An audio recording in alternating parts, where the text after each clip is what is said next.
Good afternoon, everyone. My name is Amanda Stedman and I'm the Principal Knowledge Lawyer here at BDBF. And I'm joined by my colleagues, Managing Associate Tom McLaughlin and Associate Hannah Lynn.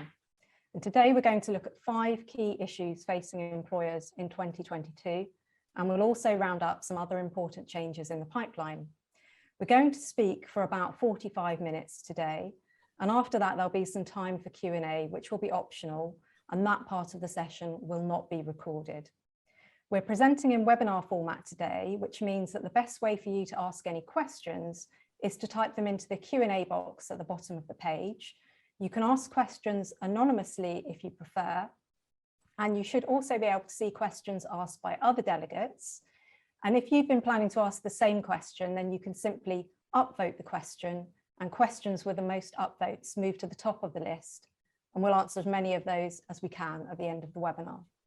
After today's webinar, we'll circulate the recording of the session and a copy of the slides together with our 2022 Employment Law Tracker. So I'll now hand over to Tom, who is going to talk to us about the first topic today, hybrid and flexible working. Amanda, thanks very much. So I'm going to kick off by looking at hybrid and flexible working. And by this, we mean any form of flexible working under which workers spend part of their time working remotely, usually from home, but not always. And as with so much in the pandemic, the work from home guidance was scrapped last week with no time for employers to plan or communicate anything. But even with that guidance gone, there's a significant appetite for hybrid working. And a survey by EY found that 80% of workers wanted flexibility in their job and 40% wanted flexibility about where they worked for at least part of the week. But set against that is research by the search firm Robert Walters, which found that 2/3 of employees would leave their job if they continue to get limited face-to-face contact with their manager. So here's our model for implementing hybrid working, which reflects both the ACAS and CIPD guidance. And we're in 3 stages, starting firstly with thinking the issue through and focusing on where, when, and how work could be done. And in relation to where in particular, you'll need to think carefully about some of the risk issues, which I'll come on to in a moment. The second stage is to consult with staff. And this might be necessary to secure an employee's agreement to vary the terms of their employment contract. But you might also have a statutory obligation to consult, where if you're looking to change 20 or more employment contracts, or you've got proposals that affect health and safety, or you're a party to a collective agreement with a trade union. And the consultation process naturally involves explaining your proposals, soliciting feedback, and trying to deal with any concerns prior to them being implemented. And try and build in as much flexibility at this stage to change your model in the future, both to communications and your documentation. And in relation to documentation, writing it down. You need to think about contracts and policies. Do you need changes to employment contracts? Much will depend on what they currently say and what you're going to move to. And if you'll stay mostly office-based with some concessions around home working, you might take the view that contractual changes are not needed. But if you're going to insist on remote working and scale your workspace accordingly, then changes might be needed. On the policy side, there's no specific obligation to introduce a hybrid working policy, but it is worth having one to address issues around the provision of equipment, health and safety risks, insurance, and training and performance management. And importantly, setting limitations around what kind of roles or work can be done remotely and where home working can take place. For example, not in a public place or not overseas, which can trigger quite complicated tax, immigration, and foreign employment law issues. So your main risks in relation to hybrid working, I'm going to start at the 9 o'clock position here with discrimination and work round. In the majority of households, women still bear the most childcare responsibilities, and so employment tribunals will be quick to find that they're placed at a particular disadvantage when looking at any policy which touches upon balancing work with childcare. So there's always a risk in relation to indirect discrimination claims. More recently, we've also seen an employment tribunal uphold an indirect discrimination claim in relation to disability discrimination, not where the employee was disabled, but where they had caring responsibilities for a disabled relative. And that's quite a significant step forward in the law. And unless it's changed on appeal, does increase the risk for employers in this area. And in addition, in relation to reasonable adjustments for disabled employees, these need to be proactively made wherever people are working. And any adjustments you've made in your workspace may also need to be replicated at home. In relation to employee well-being, the same health and safety obligations apply wherever work is being undertaken.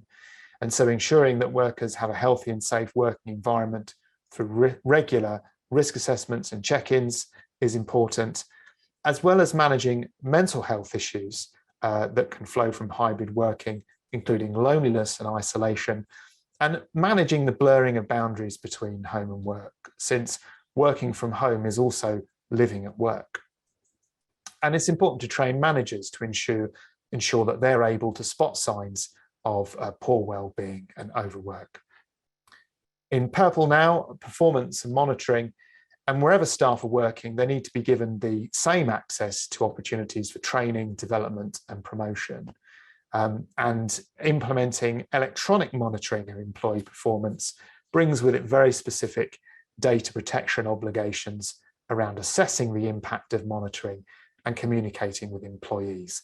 And this all needs to be carefully worked through in order to avoid liability under the data protection legislation. In teal now, in relation to confidentiality, if you've not done so already, then now's the time to think about the risks to confidential information. And this is particularly in a case where you're in a line of work in which you owe obligations of confidentiality to customers or patients, for example. People working from home will be looking at documents, undertaking calls within the sight and sound of, well, who knows is the answer. And the reality is it's now your business who the employee lives with and who their cohabitants work for. What if they work for a competitor or someone on the other side of a transaction or contract negotiation? And finally, employee competition in orange. And the reality is if employees want to pull off an unlawful team move or to pilfer your clients, then working from home just makes that much easier to do. And there's not much you can do in your hybrid working model to guard against that, but it is a good time to revisit your protection in that area around post-termination restrictions and the technical protection you have in your systems to flag unusual activity. Looking very briefly at how flexible working might change. And remember that whatever you implement in relation to hybrid working, employers will still have the right to make a formal flexible working request if what they want is different. And at the moment, any employee with over 26 weeks service can make one request every 12 months. This might change in the not too distant future because there was a government consultation last year which looked at the various changes you can see on the slide, including making the right to request a day one employment right, narrowing the reasons for which a request can be rejected, and increasing the number of requests employees can make each year. And as I say, the government's response is awaited. And finally, remember that even if you can refuse a flexible working request within that legislation, a refusal could still give rise to discrimination claims for the reasons that I've already discussed. And there were a number of cases throughout 2021 in relation to that. So I'm going to hand you over to Hannah now.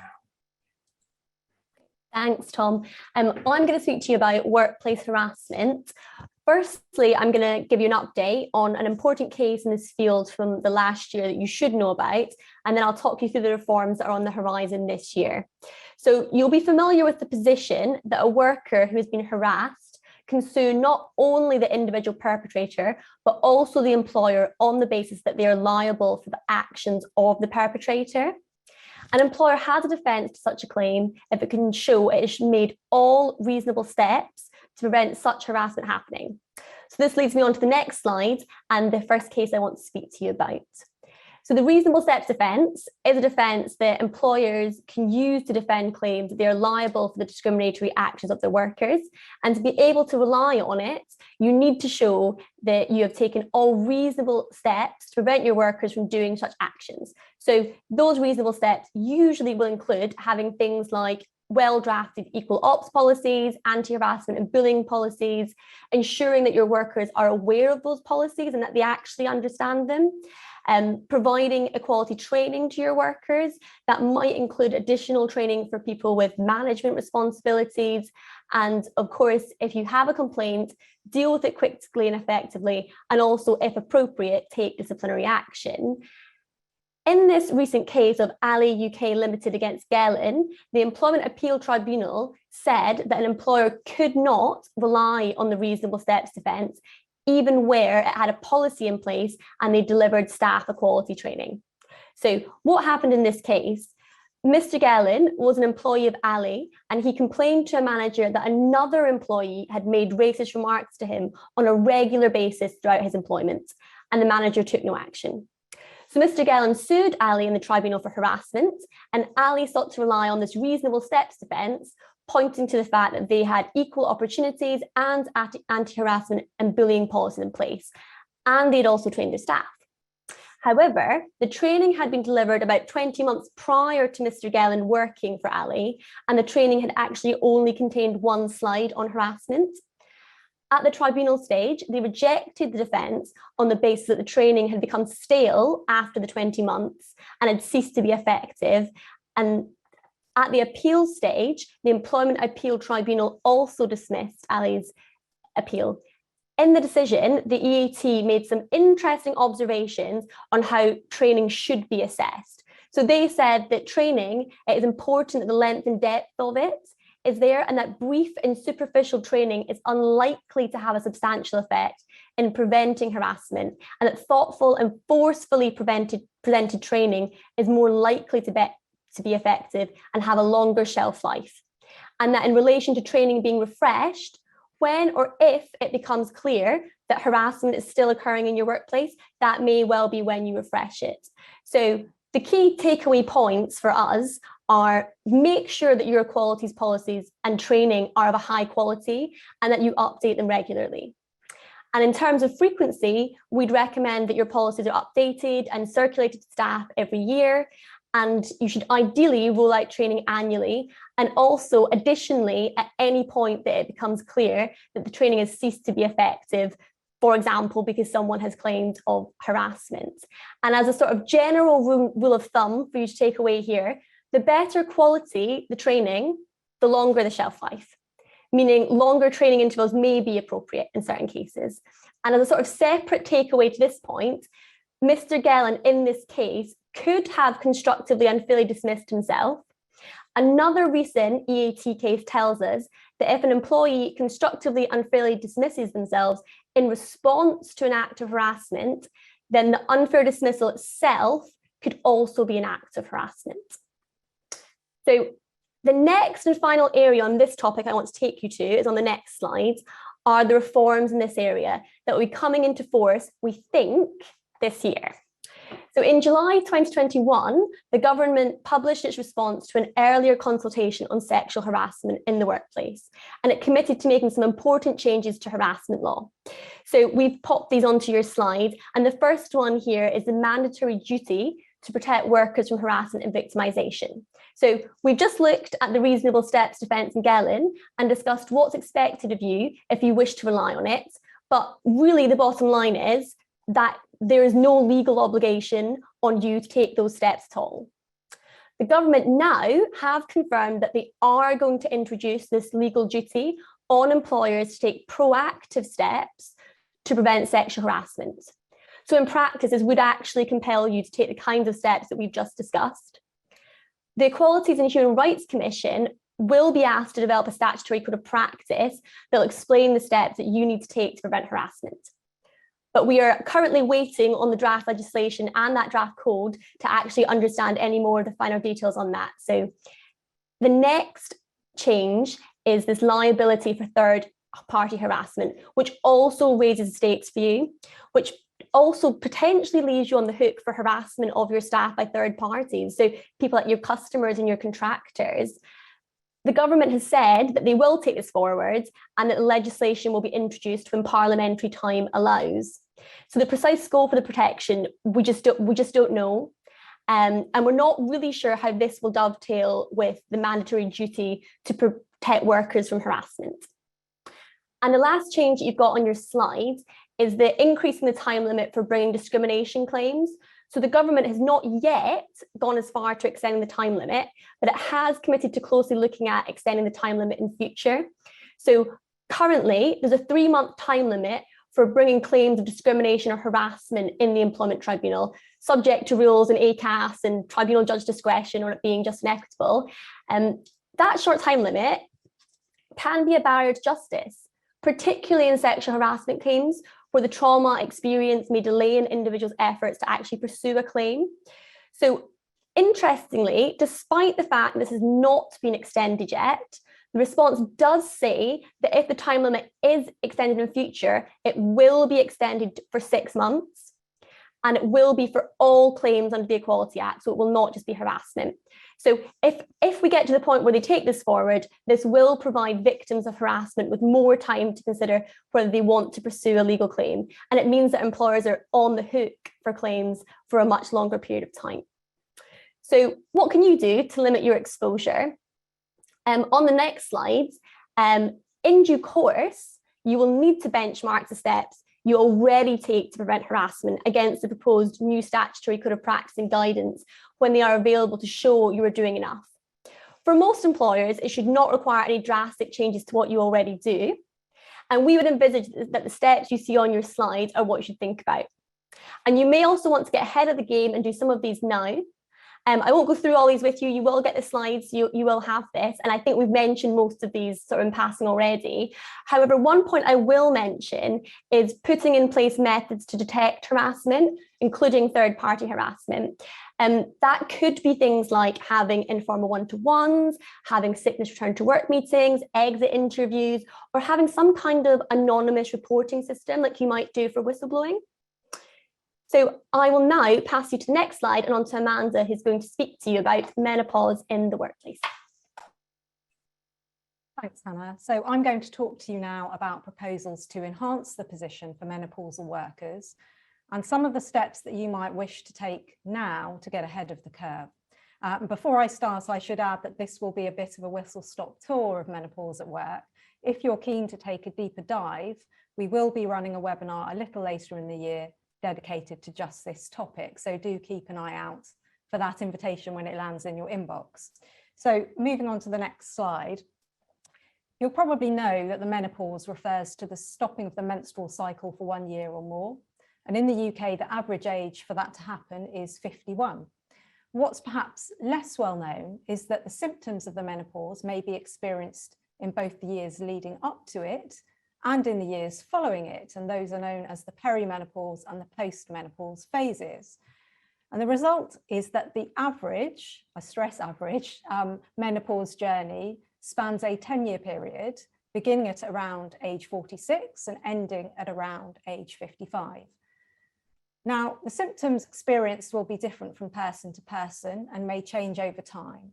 But for some, they can be very wide-ranging and have a pretty negative impact on their day-to-day life, and potentially for a very long period of time. So hot flushes are the symptom that most of us would associate with the menopause, and that is one of them. But in fact, it extends much more widely than this, including physical and non-physical symptoms, including things like fatigue, night sweats, joint pain, migraines, urinary problems, insomnia, low mood, anxiety, memory and concentration problems, and there are many more. That is just a small selection. And it's not difficult to see, is it, how these could lead to problems in the workplace. And I've set out on the slide some of the most common issues that arise. I won't talk through all of them, but perhaps the most prevalent is the potential increase in sickness absence. There are various figures on this, but research suggests that around 30% of affected workers felt unable to go to work at some point because of menopausal symptoms. And I don't need to tell you that having staff off sick is something that most employers would wish to avoid. And the final one on that list, hostility and mockery. I mean, unfortunately, the lack of understanding around the menopause means that it's still seen as fair game as far as banter and jokes are concerned. And indeed, in the last few days, you may have seen the press reports of the case brought by Lee Best, who was ridiculed by her boss of all people about her menopause, and worse, in front of customers. And when she complained about it, she was sacked for being too confrontational. Now, workers facing these issues do have some legal protection at present. So, for example, employers have got legal duties to take care of workers' health and safety and not to seriously undermine the relationship of trust and confidence with their employees. And in addition, menopausal workers may also be protected from discrimination on certain grounds, including age, sex, and disability. In practice, the most common claim for a worker to bring is to say that their symptoms mean they are disabled for the purposes of the Equality Act. Yet not every menopausal worker will get over that threshold. And if you look back at tribunal decisions from the last 5 years, we can see that only a handful of claimants managed to get over that hurdle. And across all types of claims, so disability and others, only around 5 menopause-related claims have been successful at a final tribunal hearing in the last 5 years, or certainly that was the number the last time I checked. It may have gone up a little bit. Now, those figures suggest either that problems in the workplace by reason of the menopause are virtually non-existent, which seems unlikely and isn't supported by other evidence, or that they do exist, but employees are not bringing claims. And that could be for a variety of reasons, but I'm fairly certain that one major reason is the difficulty in finding a pathway to bring a claim within the existing framework. So moving on to the next slide, recognizing that gap in the law that I've just mentioned, there have been moves in the last year to improve the protection for menopausal workers. Last July, the Women and Equalities Committee opened an inquiry into the impact of the menopause in the workplace. The chair of that committee, Caroline Noakes MP, said that she's not ruled out the possibility of recommending that menopause should become a standalone protected characteristic in the Equality Act. And if that happens, that would represent quite a radical shake-up of the law. And the inquiry also looked at whether employers should be forced to put in place specific menopause policies. And I'll come back to talk about what those kind of policies should look like in a moment. So we await the recommendations of the inquiry. And just in addition to that inquiry, there are a couple of other initiatives underway. So the All-Party Parliamentary Group on Menopause opened its own inquiry last July, looking at a range of issues surrounding menopause, including whether further workplace actions are needed. And the government has also committed to setting up a cross-party menopause task force, which will, amongst other things, consider the role of workplace policies. So what we can see from this is that this is an issue that's very much in the limelight and that the momentum for change is building. So moving on to the next slide, you might prefer to take the bull by the horns and build a programme of support now, rather than waiting to be told that you have to. And indeed, I've been having conversations with a number of HR professionals that are doing this and have done some really good work in this area. So on this slide, I've set out some of the steps that you could take to support your staff. At the moment, none of the things on this slide are mandatory, save for making reasonable adjustments for anyone who qualifies as disabled. Now, we don't have time to talk through all of these initiatives today. Hopefully they are reasonably self-explanatory, but if you join our menopause webinar later in the year, then I will give this topic full treatment, and I'll also be able to give you some real life examples of what other employers have done. But the one area that I will spend a couple of minutes on is the introduction of a menopause policy, since this is under consideration by the inquiry. And it's one of the best things that you can do to signal to your workforce why this is important and what you're going to do about it. So if you just move on to the next slide, Tom, thank you. This sets out some of the things that I would expect to see in a good menopause policy.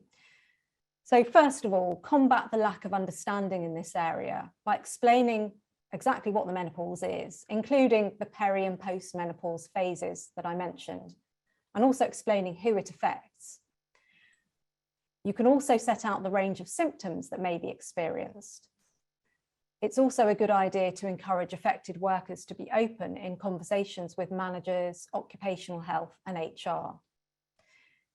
You should also set out what training will be provided to both line managers and the wider workforce. And I appreciate you need to think about that first before you can put it into a policy. But once you have given that thought, that should be reflected in your policy. You can also explain your approach to risk assessments and perhaps give some examples of the types of adjustments that may be made in response to menopause. It's also really helpful to explain your approach to issues such as sickness absence and performance and misconduct where menopause is a relevant factor. In other words, what allowances will be made. You can also signpost other resources and forms of support available to your staff. And by this, I mean things like flexible working policies, employee assistance programs, private medical insurance, if indeed that covers menopause, quiet rooms, and so on. And if you have an internal support network or menopause champions, they can also be mentioned in your policy. And finally, outline how workers are protected from discrimination and detrimental treatment, bearing in mind, as I've just said, this might change in the future. And most importantly, as with any policy, once you've prepared your menopause policy, make sure that your staff know that it is there and understand what it says. Okay, I'm now going to hand over to Tom to look at our next topic. Thanks, Amanda. So I'm going to look at diversity and inclusion now. And many employers have D&I agendas which are pretty well advanced. But a key challenge going forward is going to be managing so-called clash of rights cases. And what we have on this slide is a number of headlines relating to the two situations that I'm going to talk to you about, outlining some of the reputational consequences of getting it wrong. So first, I'm going to look at the tension between, on the one hand, reducing your organisation's gender pay gap, and on the other hand, the risk of discriminating against the so-called pale, stale male. And most recent gender pay gap reports show that although some progress has been made, the average gap is still around 13%. And many employers are keen on closing their own gap. But this does give rise to discrimination claims from men. In this case, Mr. Bayfield and Mr. Jenner were advertising professionals, both white, British, heterosexual, middle-aged men. And their employer was intent on closing its gender pay gap, which at 44.7% was the highest in the whole advertising industry. And one of the things we know from analysis of gender pay gaps generally is that one of the biggest drivers is a representation gap and the lack of women in senior roles. And so the employer gave a presentation explaining how they plan to do that. And it included a slide where the following words were scored out with a black line: white, British, privileged, straight men creating traditional above-the-line advertising. And one of the speakers went on to say that the employer's reputation as being full of white, British, privileged, straight men creating that kind of advertising had to be obliterated. Bayfield and Jenner raised concerns by email about the tone of the presentation, and a very tense meeting then followed with their line manager and the employer's HR director, where the employer argued that they wanted to obliterate the poor reputation, not obliterate the staff that matched the description used. Following this, there was a redundancy exercise, and Bayfield and Jenner, together with 3 other senior creatives who had also complained about the presentation, were the only ones made redundant. In the employment tribunal, their claims of direct sex discrimination, harassment relating to sex, victimisation, and unfair dismissal were all upheld. And the tribunal found that sex was a significant reason for their dismissals, and that 2 female comparators wouldn't have been treated in the same way. And the dismissals were therefore direct discrimination and harassment related to sex. The tribunal also found that the raising of concerns about the presentation and the comments in the meeting were protected acts. and that the decision to dismiss them was in retaliation for this and made long before any redundancy process begun, and the scoring was simply retrofitted to dismiss them.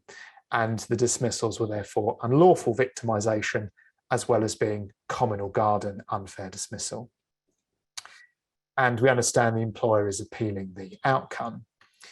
In terms of how employers can manage this clash, I think it's a case where actually many HR professionals will think that the employer has overstepped the mark, but it's pretty easy for managers to fall into the trap of not realising that an employee need not be in a minority group in that workplace to be protected against discrimination, and that manoeuvring staff out of the business to advance your diversity agenda in fact opens up the risk of discrimination claims. A longer term strategy informed by the various guidance from the Government Equalities Office and the Equalities and Human Rights Commission is a better approach to follow. You can consider taking so-called positive action at the point of recruitment, but this needs to be handled extremely carefully to avoid the pitfalls if that goes wrong. The second clash I want to talk about is gender critical beliefs on the one hand and the need to secure the inclusion of trans workers on the other. And gender critical beliefs vary, but are essentially centered around a belief that a person's biological sex cannot be changed, and it's different to gender identity. And workers are protected from discrimination in employment on the grounds of religious or philosophical belief if it meets a certain test. And one of the threshold criteria is that the belief is worthy of respect in a democratic society and not in conflict with the fundamental rights of others. The most famous case on this issue involved Forstater, an academic who believed that being male or female was a biological fact and not capable of being changed and is not a feeling or identity. And in her view, a trans woman is not really a woman and a trans man is not really a man. She began expressing these beliefs on Twitter, following which colleagues complained and the employer decided not to renew her consultancy arrangement. And she claimed to have suffered discrimination and harassment on the basis of these beliefs. In the employment tribunal, she fell at the hurdle of showing that those beliefs were worthy of protection in a democratic society because of the risk that they ran of violating the dignity of others. But the Employment Appeal Tribunal overturned that decision and found the beliefs were protected as philosophical beliefs under the Equality Act. And the Employment Appeal Tribunal said that the bar had been set too high on that criteria, and that only the most extreme beliefs, the expression of which would be akin to Nazism or totalitarianism, or which incite hatred or violence, would fail to satisfy it. And so how can employers manage this particular clash? In reality, the issue comes down for the need for employees to be respectful of one another, even where they hold divergent views. And on the one hand, we now know gender critical beliefs are protected, and so employees shouldn't be discriminated against or harassed or shunned for holding such beliefs, and not be, as Maya Forstater was, essentially a victim of cancel culture. But like all protected beliefs, not every manifestation of the belief is protected. And the Employment Appeal Tribunal was clear, for example, that someone like Maya Forstater couldn't just misgender trans colleagues with impunity. And on the other hand, trans workers are obviously protected from discrimination and harassment on the grounds of gender reassignment. And misgendering, again, might be an example of that. But what such workers don't have is the right, as Maya Forstater's colleagues tried to demand that they only work with people who share their viewpoint.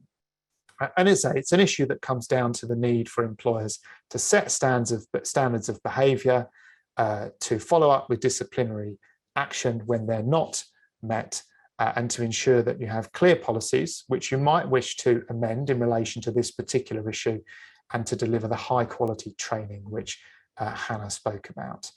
And keep monitoring this very fast moving area of law. Maya Forstater is back in the Employment Tribunal this year to find out if she in fact was discriminated against, and there are also 2 other appeals on this topic pending in the EAT. So sign up to our newsletter if you haven't done so already. And I hand you now back to Hannah. Thanks, Tom. So we're now going to look at your approach to the environment and why it matters to you and your workforce. So environmental considerations are becoming a top priority for businesses. Hot on the heels of the UN's climate change conference, COP26, that was held in Glasgow last November, the focus has been intensified on how business practices affect the planet. The government also announced in November last year that by 2023, certain UK financial institutions must set out how they will be carbon neutral by 2050. And in addition, over 2,500 UK businesses, including 2,000 small businesses, have voluntarily signed up for the UN's Race to Zero campaign, which aims for net zero carbon emissions by 2050. So with this in mind, I'm going to focus on why your approach to the environment is important to your workforce and what you can do to meet those expectations. So next slide, please, Tom. Now, you may be thinking, is this really an issue for HR? And is it really something candidates and employees care about? Well, evidence suggests the answer to that question is yes. In 2020, Census-wide did a survey of over 2,000 UK employees that revealed that 83% believe that their employer was either not doing enough or could be doing more to combat climate change. And a similar percentage at 80% said that their employer's environmental values were either only partially aligned or not at all aligned with their own. And that disparity in values fed into the choices that employees were prepared to make, with 65% saying that they were more likely to work for a firm that had strong environmental values, and 64% said that they would turn down a job from a company that had a poor reputation on environmental issues. So a good reputation is a significant pull factor for existing and potential employees. So if you can demonstrate good credentials in this area, it helps you stand out as an employer of choice and hopefully helps you secure the candidates that you want. We know that environmental issues in the workplace can actually readily lead to disputes with employees. Whistleblowing legislation provides that employees can blow the whistle about damage to the environment and dangers to health and safety. At BDBF, we are seeing an increase in whistleblowing cases focusing on damage to the environment instead of just breaking the law. Employees can also blow the whistle about breaches of legal obligations more generally, and in certain circumstances that could extend to things like overstating environmental credentials in annual reports, which is known as greenwashing. And indeed last year, the Chief Sustainability Officer and Asset Manager for a global company in Germany blew the whistle on alleged greenwashing of the firm's environmental capabilities, which had been put into its annual report. And she was sacked and she went on to bring employment claims in Germany. But her disclosures not only triggered regulatory investigations in Germany, but also in the US. And we also know that workers have protection against discrimination because of their own environmental beliefs. And that was established in the 2009 case of Grainger against Nicholson, where Mr. Nicholson brought a claim against his employer Grainger for discrimination on the grounds of religion or belief, on the basis that he had a strongly held philosophical belief about climate change in the environment. And he argued that his belief relating to climate change and the need to cut carbon emissions affected how he lived his life. So that included his choice of home, how he travelled, what he bought, what he ate, what he drank, and actually what he did with his waste. And the tribunal and the appeal tribunal in 2009 held that his belief was a philosophical belief. And so if an employee who holds this kind of belief voice their dismay about your approach to an environmental issue and they were mistreated as a result, then this could give rise to a discrimination claim and possibly a whistleblowing claim, depending on the circumstances. And back in 2009, people who lived by values like Mr. Nicholson's were the exception. But in 2022, similar values to that are much more commonplace. So the takeaway from this is that environmental issues matter to your workforce. They have the capacity to affect recruitment and retention, and they can, if handled badly, lead to time-consuming and costly disputes. So what can you do and what steps should you be considering? Well, on the next slide, we have some examples. So you could proactively evaluate your practices. So the pandemic has changed the way we work and we've all had to react to that. But if you are considering hybrid working on a permanent basis, Could you use that as an opportunity to proactively evaluate your environmental practices? So could you change the building you work in, or could you remove it altogether if everyone's working from home? Could you change the suppliers that you use so that you're working with in places that have good environmental practices and who supply low carbon products? Could you, if you do lots of travel, stop doing that and use Zoom and Teams, which we are now all very familiar with using? For certain businesses, you may want to consider who in your business will own and drive forward the agenda. So that could be HR, that could be hiring someone particular that looks into this, could be anything.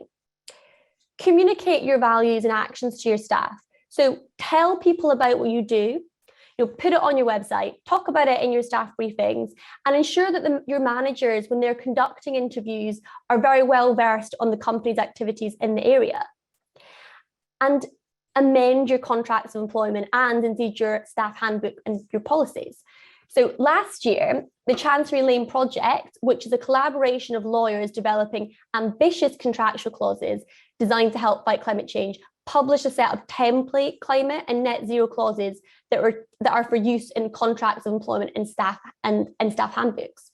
So the clauses that they suggested for employment contracts are things like having a remuneration clause which links bonuses to meeting climate targets. And for example, with garden leave, allowing your staff on garden leave to volunteer for an environmental organisation during their garden leave period. And on the next slide, we're going to look at how to turn your staff handbook green. So the clauses suggested for staff handbooks included those on this slide. Time constraints mean I will not go through all of these, but you will get the slides, but I'll pick out some key ones here. If you are committed to net zero, then put that in your handbook. Tell people about it. Disciplinary rules, you could include examples of environmental misconduct within your rules. For example, failing to comply with legal regulatory requirements or acting in a way which you reasonably consider will damage the environment. For example, with commuting, encourage people to use low carbon means of travel. And offer training. The survey I've already spoken about, in that survey, 63% of people surveyed wanted workplace training on environmental and sustainable business methods. So as we move on to the next slide, I'll pass you back over to Amanda, who's got a roundup of the other key changes this year. So we've already alerted you to some of the changes on the horizon this year, including the reforms to flexible working and harassment law, and the possibility of new menopause protection. So to finish off today's session, I'm going to spend the remaining 3 or 4 minutes highlighting some of the other key developments to watch out for this year. So first of all, 4 areas on this slide where the government has committed to reform and draft laws are awaited. So changes, we can say with some confidence, are going to happen at some point, unless there's a change of government. So first of all, there will be a new right to carers leave. This is going to be a day 1 employment right for employees to take up to 1 week of unpaid carers leave per year. They will be entitled to take the leave to care for or make arrangements to care for a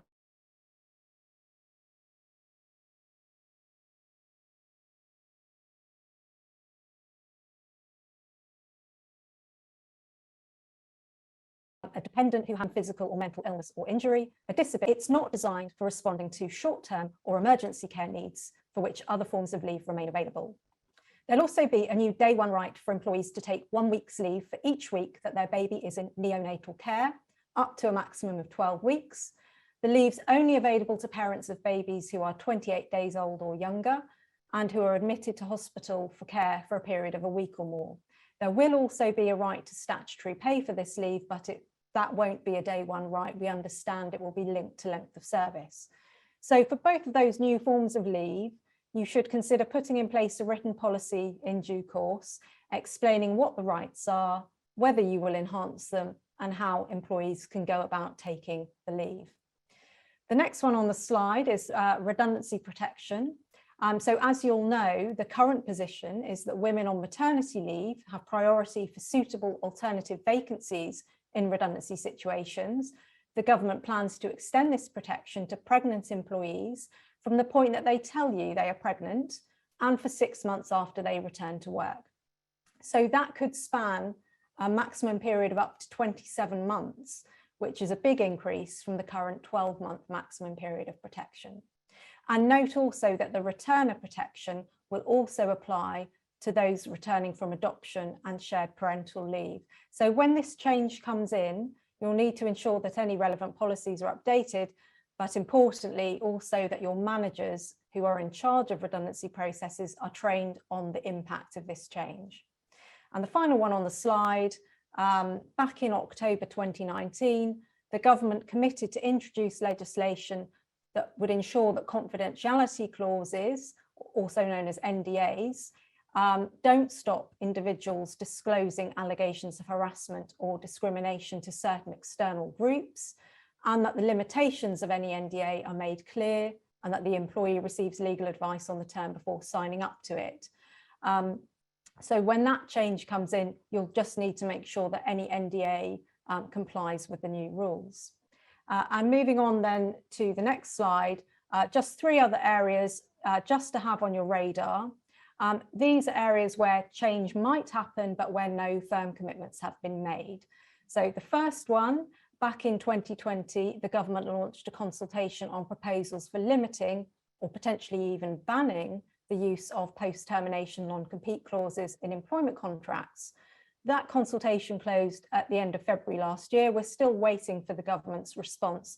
I'm not going to go through the detail, but safe to say that it is potentially a very significant change. And we will, of course, keep you updated about any news on this via our employment newsletter. If you don't already receive that but would like to do so, then please just let me know after the webinar. The second one on the list concerns disability workforce reporting. A consultation on this was opened at the very tail end of last year. And the logic is that reporting on disability within your workforce increases transparency and may prompt you to create a more disability inclusive environment. The consultation looks at whether there is a case for mandatory reporting, and if so, how that should be implemented. Note that this will only apply to employers who have 250 workers or more. The government has committed to respond to that consultation by June this year. And finally, the EU Whistleblowing Directive was implemented by EU member states in December last year. That directive introduced fairly significant change in this area, including extending the protection to categories of individual, some of whom are not covered under our domestic legislation, for example, shareholders and job applicants. And it also required employers to have internal whistleblowing procedures, offering a range of reporting mechanisms. And again, in the UK, we're not required to have that unless you are an employer operating within certain regulated sectors.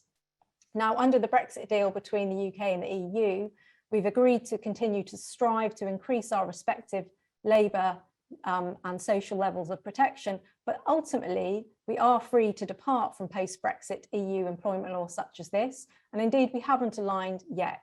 It remains to be seen whether we will do so at some later date. If we do, or if you choose to align because you've got operations in the EU and it's easier for you to adopt a single approach, there is a lot of compliance work to be done here, including, for example, updating or creating whistleblowing policies and procedures and rolling out relevant training to staff. Okay, so just moving on to the next slide, that brings us to the end of the webinar. As I mentioned, we will send you all a copy of the recording and the slides used today. We'll also send you a copy of our 2022 Employment Law Tracker and a very short feedback request. We'd be really grateful if you could let us have your thoughts on the session. On the slide, you'll see our contact details. Please do feel free to get in touch with any of us in connection with anything we've discussed today or indeed anything else. If you'd like to stay on for the optional Q&A, please just stay in the webinar now. But if you are unable to stay, then it remains to say thank you very much for joining us today, and please feel free to sign out now.